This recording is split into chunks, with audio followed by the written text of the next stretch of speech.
रोज याद करना, उसके साथ संबंध जोड़ना पड़ेगा, तभी तो याद आएगा, है ना। मैंने आपको देखा नहीं था, इनको देखा था, मुझे अंदाज लगा कि ये इनके ही साथी है, इनके ही मालिक है।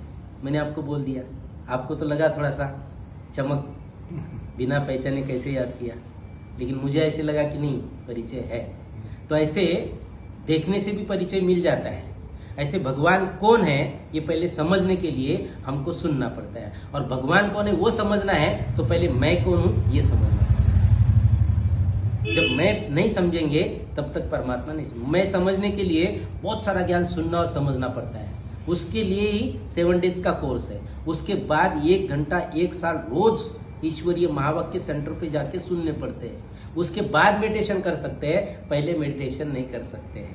मेडिटेशन माना एक दूसरे को याद करना, उसके साथ संबंध जोड़ना। जैसे बिजली की वायर है, वायर को वायर बांधते हैं तो कनेक्शन नहीं जुड़ता है, तो वायर के ऊपर एक रबर रहता है, उसके अंदर तांबे की तार रहती है, वो रबर को काटना पड़ता है, फिर तांबे की तार को जोड़ेंगे, करंट तुरंत पास होता है। ऐसे परमात्मा से करंट लेना हो, जैसे अभी सूरज की किरण लेनी हो तो यहाँ बैठ के किरण नहीं मिलेगी, गेट के बाहर जाना पड़ेगा, बाहर भी जहाँ धूप होगी वहां जाना पड़ेगा, नहीं तो छत पे जाना पड़ेगा, ताकि किरण डायरेक्ट परमात्मा की आएगी। ऐसे परमात्मा की किरण लेने के लिए बॉडी कॉन्शियस को छोड़ के सोल कॉन्शियस बनना पड़ेगा। सोल कॉन्शियस बनेंगे तब सुप्रीम सोल की किरण लेकर के फिर हमारे पाप भी नष्ट होंगे, और हमारी एकाग्रता इतनी बढ़ेगी मेडिटेशन करने से, हम कम समय में ज्यादा कार्य कर सकते हैं। और मेडिटेशन से बच्चों को बहुत ज्यादा फायदा होता है। सुबह 4 बजे उठ करके थोड़ा मेडिटेशन करेंगे, उसके बाद स्टडी करेंगे, एकाग्रता बढ़ेगी, मिनट में आएंगी, और अपने कारोबार में कम समय में ज्यादा कार्य कर सकते हैं। और कितना भी कारोबार करें, स्ट्रेस फ्री रह सकते हैं। इसलिए स्ट्रेस फ्री जीवन जीने की कला यहाँ पर सिखाई जाती है, उसको बोलते हैं राजयोगा मेडिटेशन कोर्स। यहाँ तपस्या धाम बना है, बाजू में दिखाएंगे अभी, कमल के फूल में बना है। कमल का फूल कीचड़ में रहता है, कीचड़ उसको टच नहीं करता है। ऐसे हमको संसार में रहते हुए भी हमको कमल के समान अपने विचारों को, थॉट को पॉजिटिव बनाना है, और थॉट को पॉजिटिव बनाना तो बहुत सारा ज्ञान सुनना और समझना पड़ता है। और ये देख सुनने से इंटरेस्ट बढ़ता ही है। थोड़ा किताब जाके ले जाना इधर से, एक मनोबल का किताब है, मनोबल कैसा बढ़ता है उसकी किताब है, मनसा सेवा मनोबल। दूसरा से किताब है कर्मों की गुह्य गति। तीसरा किताब है मन की शांति।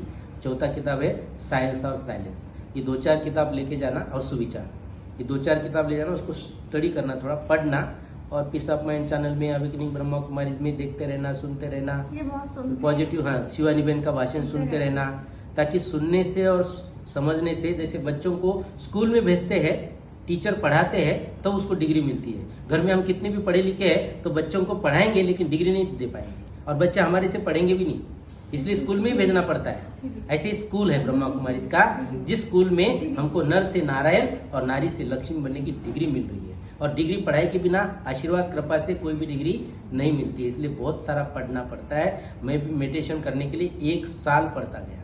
मैं वकील को पूछता था, मेरे को ध्यान सिखाओ, भगवान से कनेक्शन लगाओ।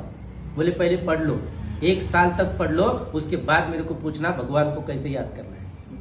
फिर मैं यहाँ आया भगवान के घर में, भगवान को मिलने के लिए। फिर भी मेरे को इतना विश्वास नहीं था कि भगवान कैसे आएंगे और कैसे मिलेंगे। ये दादी के तन में भगवान आते थे, गुलजार दादी के तन में। ये दादी का पहले दिन क्लास हो गया, इधर 22,000 लोग आए थे 92 में, जंगल था पूरा, टेंट में लगाया था सब। तो दादी का क्लास हुआ, 25 मिनट में दादी थक गई। लेडीज बोल रही है और पुरुष बोल रहा है, मैं बोल रहा हूँ, मैं बोल रही हूँ, इसमें अंतर रहता है स्त्री पुरुष में। ये दादी 25 मिनट में थक गई, फिर भी विश्वास नहीं हुआ कि दादी के तन में भगवान आएंगे। दूसरे दिन सूरज भाई जी का क्लास हो गया, उसने बताया कि भगवान को मिलने की विधि। जब दादी आई और दादी आकर के बैठी तो 10 मिनट मेडिटेशन चला। उसके बाद दादी जी को एक झटका लग गया, झटका लगने से उसका तन एकदम लाल हो गया। जब माइक दिया, आवाज शुरू हो गया, पुरुष का आवाज निकला, और 4-5 घंटा तक नॉन स्टॉप दादी बोलती गई, और ऐसा टाइप होता गया। 25,000 लोग, पिन ड्रॉप साइलेंस, 5 घंटा तक। पिन गिर जाए तो भी आवाज हो जाए, इतनी साइलेंस थी, पीस ऑफ साइलेंस, एकदम पावरफुल। और उसके एक वर्ड टाइप करते थे, एक वर्ड। 4-5 घंटा होने के बाद में जब फिर से 10 मिनट ध्यान में बैठी, फिर एक झटका लगा, और फिर वो नॉर्मल अवस्था में, तब उसको लगा मैं लेडीज हूँ, महिला हूँ। और तब उसको बताया कि ये दादी जी आपके तन में भगवान ने प्रवेश किया था और सारी दुनिया के लिए महावाक्य उच्चारण किए। तब वो दादी ने पढ़ा, उसको बोलते हैं मुरली, जिसमें सारे धर्मों का, सारे शास्त्रों का, सारे ग्रंथों का सार रहता है और हमको उससे सुनने से जीवन जीने की कला मिलती है। ओके, ओम शांति। जिस हॉल में हम बैठे हैं इसको बोलते हैं डायमंड जुबली हॉल। ये जब संस्था को 60 साल पूरे हुए थे बना स्थापन होके, तब इस संस्था की डायमंड जुबली मनाई। 1936 में स्थापना हुई, 96 में 60 साल हो गए, 96 में हॉल बनाया है, इसलिए इसका नाम रखा है डायमंड जुबली हॉल। ये 500 फीट लंबा है, ये 250 फीट चौड़ा है और बीचों बीच 70 फीट ऊंचा है और 6 महीने में तैयार हुआ है। और इसमें 25,000 लोग एक साथ बैठते हैं। बिना पिलर का हॉल एशिया खंड में पहला है। इसको कोई भी बीच में पिलर नहीं, साइड पिलर पे है। गोल राउंड में कैंची है, एक कैंची 6 टन का है, ऐसे 18 कैंची है।